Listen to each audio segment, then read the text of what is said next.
No Man's Land is a book that has taken us many, many years to complete.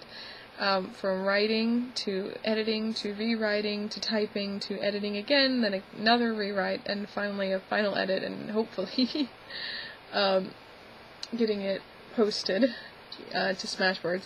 It was a lot of work, this book. It took forever, and, but it's one that I'm really glad to have done, because it's turned into something spectacular. I've always loved writing about zombies, or watching movies about zombies, because I think there's a lot of depth to the character of a zombie.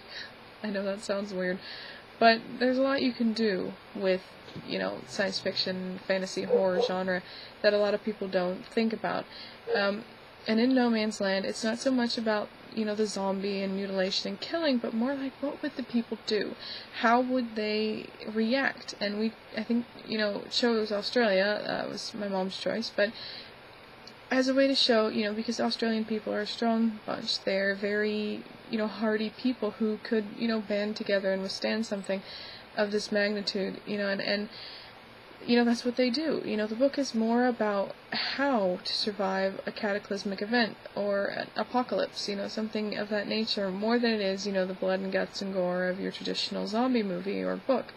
The people go through, some of them, a transformation. Some of them, they just keep on doing what they're doing, being strong folks. But, it's like seeing yourself in a whole new light when you go through an event, or, through your world changes like that.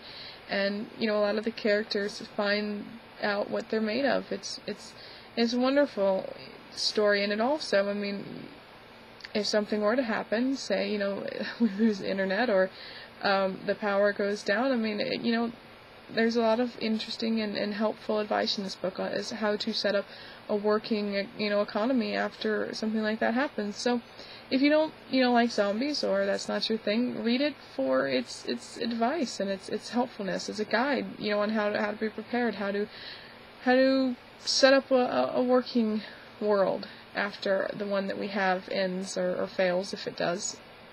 I don't know. But it's a good book, and you really shouldn't miss it, zombie fan or not. It's something you ought to check out.